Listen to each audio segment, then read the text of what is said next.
Bienvenue pour notre chapitre 3 de géographie intitulé Habiter un littoral. Nous allons commencer par définir ce qu'est un littoral. Un littoral est une région située au contact de la mer et de la terre. On peut également parler de côte ou de rivage. Aujourd'hui, 2 personnes sur 3 habitent à moins de 100 km d'un littoral. Et 7 des 10 plus grandes métropoles dans le monde sont situées sur un littoral.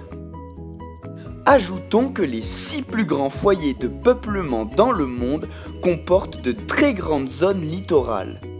Tous ces chiffres démontrent que d'une façon générale, les littoraux sont des espaces très peuplés et très urbanisés.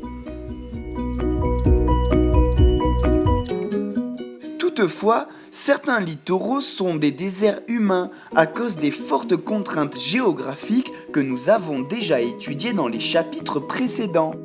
En effet, certains littoraux sont presque vides comme ceux qui bordent le Sahara par exemple. Il en va de même pour ceux qui bordent les zones extrêmement froides comme le Groenland ou la Sibérie, ou encore ceux qui bordent les grandes forêts tropicales comme la forêt amazonienne. On peut donc dire que le peuplement des littoraux est discontinu.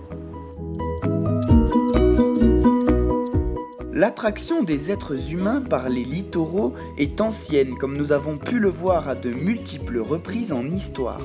Par exemple, les Grecs de l'Antiquité fondaient leurs cités sur la côte et créaient des ports afin de pouvoir commercer dans tout l'espace méditerranéen. De même, nous avons vu que les Romains ont fondé leur empire tout autour de la Méditerranée.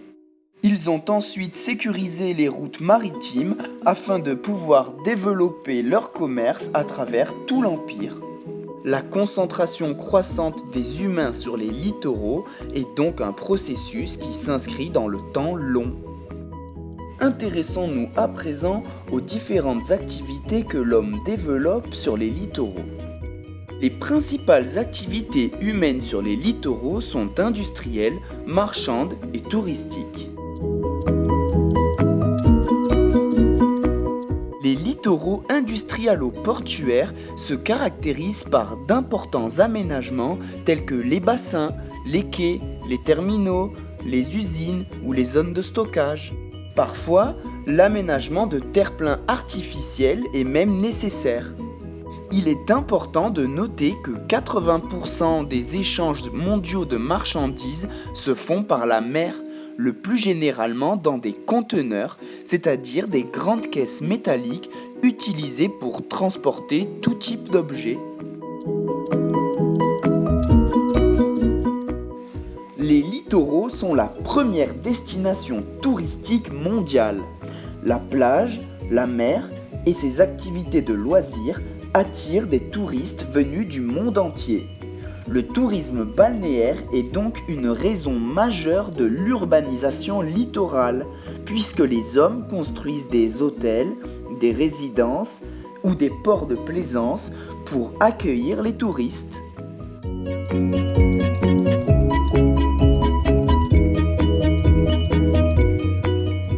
L'équilibre naturel et la biodiversité des régions littorales sont menacés par l'activité humaine et le réchauffement climatique. Ce dernier fragilise les zones côtières en provoquant une élévation du niveau de la mer. Les conséquences sont alors nombreuses pour les habitants qui subissent des inondations, des tempêtes ou encore l'érosion côtière qui met en danger de nombreuses habitations. Pour ce qui est de l'activité humaine, le tourisme de masse entraîne par la destruction du paysage une véritable pollution visuelle. Il participe aussi fortement à la pollution plastique qui a un impact très néfaste sur la santé publique et l'environnement.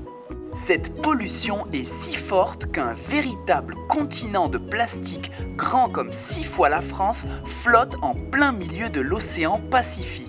Cette pollution tue alors autant des espèces marines que des oiseaux qui pourtant n'en sont absolument pas responsables. De même, la surpêche est un véritable fléau pour notre écosystème car elle détruit les fonds marins et entraîne la disparition de nombreuses espèces qui n'ont plus le temps de se reproduire. Enfin, le transport maritime est aussi une activité extrêmement polluante. En effet, le carburant des navires émet des particules d'oxyde de soufre très toxiques pour la santé humaine.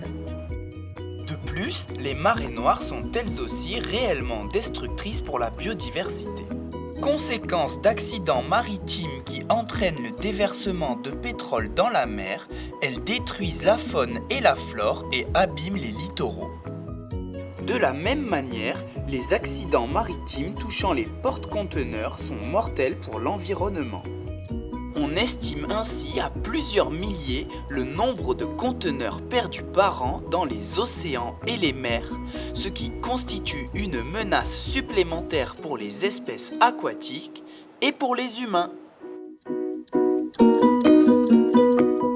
Pour faire face aux problèmes que posent les marées hautes, les inondations ou encore l'érosion, les hommes ont trouvé plusieurs solutions comme installer des digues mobiles géantes, favoriser la reconstitution de la mangrove ou tout simplement construire des habitations plus éloignées de la côte.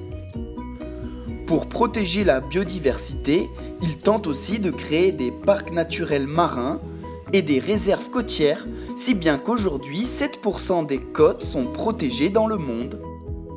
Un autre exemple est le développement de l'écotourisme, c'est-à-dire d'un tourisme plus raisonné qui respecte, préserve et met en valeur les ressources naturelles d'un territoire.